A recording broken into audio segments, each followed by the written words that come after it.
البخاري رحمه الله تعالى في كتاب الشروط من صحيحه أسند قصة الحديبية ومسير النبي صلى الله عليه وسلم إليه، وفيها في هذه القصة، في قصة الحديبية، قال: وسار النبي صلى الله عليه وسلم حتى إذا كان بالثنية التي يهبط عليه منها بركت به راحلته، فقال الناس: حل حل، فألحت، فقالوا: خلأت القصواء، فقال النبي صلى الله عليه وسلم: ما خلأت القصواء وما ذاك لها بخلق، ولكن حبسها حابس الفيل، إلى آخر الحديث. بماذا علق الحافظ رحمه الله تعالى على هذا الحديث؟ انظروا، قال كما في فتح الباري الجزء الخامس صفحة 35 و300، قال الحافظ ابن حجر: وفي هذا الحديث جواز الحكم على الشيء بما عرف من عادته، وإن جاز أن يطرأ غيره. أنا أعرف عن فلان كذا وكذا، طرأ عليه شيء يخالف ما هو عليه، خلاص انتهى هلك؟ لا. قال: فإذا وقع من شخص هفوة لا يعهد منه مثلها، هذا كلام الأئمة، هذا كلام العلماء من قبل. فإذا وقع من شخص هفوة لا يعهد منه مثلها، لا ينسب إليها، الله أكبر، لا ينسب إليها، ويرد على من نسبه إليها. وقع الإمام على وثيقة التعايش والإخاء، قال بعض الأصاغر: أخو الروافض. إخواني، هذا كلام يعقل، هذا كلام يستساغ، وردوده على الروافض والحوثة تملأ السهل والجبل.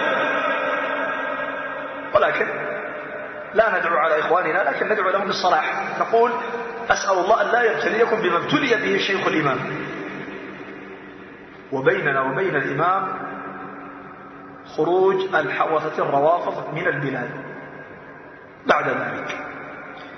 قال: لا ينسب إليها، ويرد على من نسبه إليها، ومعذرة من نسبه إليها ممن لا يعرف صورة حاله. والله كأن الحافظ يتكلم على الإمام، والله كأنه يتكلم على الإمام، على الشيخ محمد. قال: يقول عبد أخونا هاني، قال: سيقول عبد الرحمن: لأننا سلكنا طريق الوثيقة. أقول يا إخوة، الوثيقة وقعت باختصار يا هاني، الوثيقة وقع عليها الإمام، وانقسم الناس فيها بين من خطأ الإمام وعذره ولم يبدعه، ومنهم من خطأ الإمام وعذره ولم يبدعه كذا، منهم من خطأ الإمام وعذره، ومنهم من خطأ الإمام ولم يعذره ولم يبدعه، ومنهم من خطأ الإمام وعذره وانتهى الأمر. يعني من العلماء من خطأ وعذر الإمام، ومنهم من خطأ ولم يعذره لكن لم يبدعه، ومنهم من خطأ الإمام ولم يعذره وبدعه. أي نعم. طيب، أقول: الذي خطأ الإمام ولم يعذره وأقصد وبدعه واحد فقط. يا هاني، في أمة 1,300,000,000 مسلم واحد خطأ الإمام ولم يعذره وبدعه، وبقية العلماء منهم من عذر ومنهم من لم يعذر، واشتركا جميعا في عدم التبديع.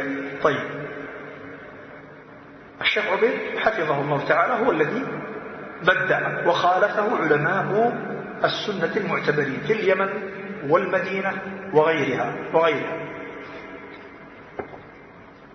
طيب، ما هو وجه الحق في هذه المسألة يعني؟ العبرة بمن؟ العبرة بالسواد الأعظم، صح ولا لا؟ السواد الأعظم من أهل العلم المعتبرين من أهل السنة، لا إلى رأي أحد بس. جاء عند البيهقي وكذا ذكر هذا الأثر الذهبي في السير، قال رحمه الله: قيل للإمام أحمد: يا أبا عبد الله، كان يحيى وأبو عبيد لا يرضيان يعني الشافعي يشير إلى التشيع وأنهما نسباه إلى ذلك، فقال أحمد بن حنبل لا ندري ما يقولان والله ما رأينا منه إلا خيرا. كذا قال العلماء، ما رأينا من الإمام إلا خيرا، وهو معذور.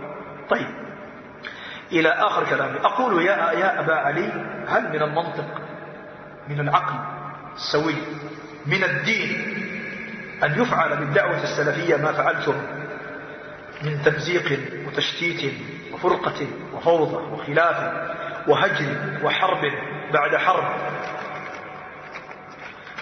وحرب بعد حرب، كل ذلك لأجل تبديع واحد من العلماء لواحد من المشايخ السلفيين وترك السواد الأعظم من علماء الأمة الذين لم يفعلوا ما فعل الواحد، لم يبدعوا بل وعذروا؟ أقول عجيب أمركم يا أخانا هذا. يقول الشاطبي رحمه الله تعالى كما في الموافقات الجزء الرابع صفحة 73 و100 قال: فإذا انفرد صاحب قول عن عامة الأمة فليكن اعتقادك أن الحق مع السواد الأعظم من المجتهدين لا من المقلدين. بس وأقف عند هذه ولا أزيد على ذلك. ثم قال أخونا هاني وفقنا الله وإياه لما يحب وارضاه في أتباع العلماء، قال فيهم: فقبح الله صنيعكم يا من تابعتم وأسلمتم زمامكم وخطامكم لمثل هؤلاء المرتزقة باسم الدين. أقول لا إله إلا الله. أسلمتم زمامكم وخطامكم لمثل هؤلاء، يقصد شيخ عبد الرحمن شيخنا، المرتزقة اسم الدين. أقول محمد بن عبد الوهاب الوصابي رحمه الله، ومحمد بن عبد الله الإمام، وعبد العزيز بن يحيى المرعي، والشيخ عبد الله بن عثمان الدماري، والشيخ محمد الصومري، والشيخ عثمان السالم، والشيخ عبد الرحمن بن مرعي حفظه الله، كل هؤلاء حملت الدعوة في بلاد اليمن من أقصاها إلى أقصاها. كل هؤلاء القائمون الليل الصائمون النهار الذين ملأت دعوتهم السهل والجبل في بلاد اليمن، كل هؤلاء أصغرهم له أكثر من 30 عاما في الطلب في الدعوة إلى الله عز وجل. كل هؤلاء يا أخانا هاني مرتزقة، كلمة تجري كثيرا على ألسنة السياسيين والمحللين. أعوذ بالله، نعوذ بالله من الظلم والبهتان. كلمة المرتزقة يا أخوان تعني المخربين، تجار المخدرات، القتلة، مصاص الدماء، سفاك الدماء إلى غير ذلك. كل هؤلاء حملة الدعوة، كل هؤلاء من حملة الدعوة في اليمن ورؤسائه في اليمن كلهم مرتزقة يا هاني. ما عاد شيء معنا واحد يا هاني خلاص نرجع إليه، كلهم بلا مرتزقة.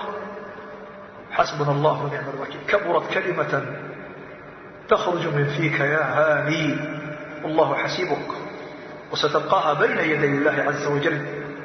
ثم هؤلاء الإخوة من أمثال أخينا هاني قد أشبعون طعنا في الإمام الوادعي. أسألك يا هاني، هؤلاء المرتزقة من الذي أحال إليهم في حال الفتن والنوازل؟ من؟ كبير المرتزقة مقبل بن هادي الوادعي عليه رحمة الله. لا تقل أنا لا أقصد، لا، قد شبعنا من مثل هذا، من الذي أحال إليه؟ أنتم تطعنون في ثلة المباركة، تطعنون في حملة الدعوة، تطعنون في رموزها، في رموز الدعوة، تطعنون في القمم. ماذا يريدون؟ ماذا تريدون بصدق بصراحة؟ إلى من يرجع الناس في بلاد اليمن؟ طيب أنا بعد ذلك أقول أرجو من الله أن يوفق بعض إخواننا ليعرض هذا الكلام على العلماء. أنا أرجو من إخواننا ممن سيسمع كلمتي هذه أو نصيحتي أن يرفع هذا الكلام الخطير بعلمائنا، وعلى رأسهم شيخنا وإن رغمت أنوف ربيع بن هادي. أريد والله بس أن أعرف ماذا يقول الشيخ ربيع حفظه الله في هذه الكلمة. هل يوافق هاني على أن مشايخ اليمن وحملة الدعوة في اليمن ورموز الدعوة في اليمن مرتزقة باسم الدين؟ لا حول ولا قوة إلا بالله. أختم بنصيحة لي ولك يا هاني إلى آخر كلام. وقال حفظه الله تعالى كما في مجموع الكتب المجلد الأول 400 قال: اسمعه يا أبا علي لعله ينفعك. أما السلفي الذي يوالي السلفيين ويحب المنهج السلفي بارك الله فيكم ويكره الأحزاب ويكره البدع وأهلها إلى غير ذلك من علامات المنهج السلفي، هذا ما نعتقد والله في الشيخ محمد الإمام أنه كما قال الشيخ ربيع قال: أما السلفي الذي يوالي السلفيين، والله أن الشيخ محمد الإمام يوالي السلفيين ويحب المنهج السلفي، والشيخ محمد يحب المنهج السلفي ويكره الأحزاب ويكره البدع ويكره أهلها. هذا ما نعتقده في الشيخ محمد الإمام حفظه الله، أنه يوالي السلفي ويحب المنهج السلفي ويكره الأحزاب ويكره البدع وأهلها. مكتبته، مؤلفاته، طلابه، مركزه، محرابه، منبره شاهدون على هذا. قال الشيخ ربيع: وغير ذلك من علامات المنهج السلفي. ثم يضعف في بعض النقاط فإن هذا نترفق به. اسمع يا أخانا هاني، يضعف في بعض النقاط فإن هذا نترفق به وما نتركه، ولكن ننصحه وننتشله ونصبر عليه ونعالجه. بارك الله فيكم. أما أن يقال من أخطأ هلك فعلى هذا فلن يبقى أحد. والذين يطعنون الآن فإنهم يقولون عن أنفسهم أنهم سلفيين. اسمع يا أخانا هاني حفظك الله، قال: والذين يطعنون الآن فإنهم يقولون عن أنفسهم أنهم سلفيين ثم يطعنون في منهج السلفية، وهذا هو الحاصل الآن يا أخوان. صحيح الله. قال: يريدون رفع راية الإسلام ورفع راية المنهج السلفي. أبدا. هذه قرائن وأدلة على أنهم كذابون متهمون وإن ادعوا ذلك لأنفسهم، إلى آخر ما قال. وأختم بهذه الكلمات للشيخ ربيع حفظه الله تعالى، وقد طالب حفظه الله أن يفتح لنا مستشفيات لمعالجة السلفيين، وخير ما قال، وإذا فعل خير ما فعل. قال الشيخ ربيع: ينبغي أن نفتح مستشفيات، الذي يمرض من السلفيين نعالجه ما نخسره. الله أكبر الله أكبر الله أكبر. الذي يمرض من السلفيين ينبغي أن نعالجه ما نخسره. نفتح مستشفيات نعالج. العلماء قبلنا كانوا يعالجون الأمور، يعالجونها. اسمع يا هاني، يعالجون الأمور،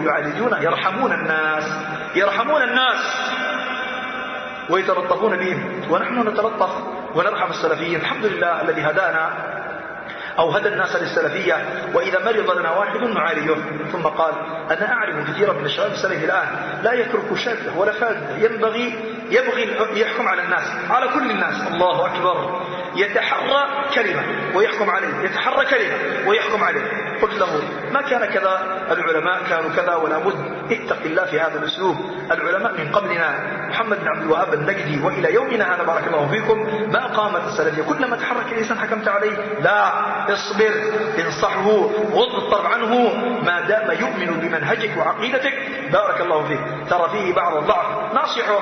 ذكرت له حكمة النبي صلى الله عليه وسلم في المنافقين وفي غيرهم. بارك الله فيكم. لحماية الدعوة وفهمها يا أبا علي، اسمع، لحماية الدعوة وفهمها ولمصالح الدعوة وحماية الناس. الآن رأينا آثار هذا التسرع من الشباب والشدة الزائدة.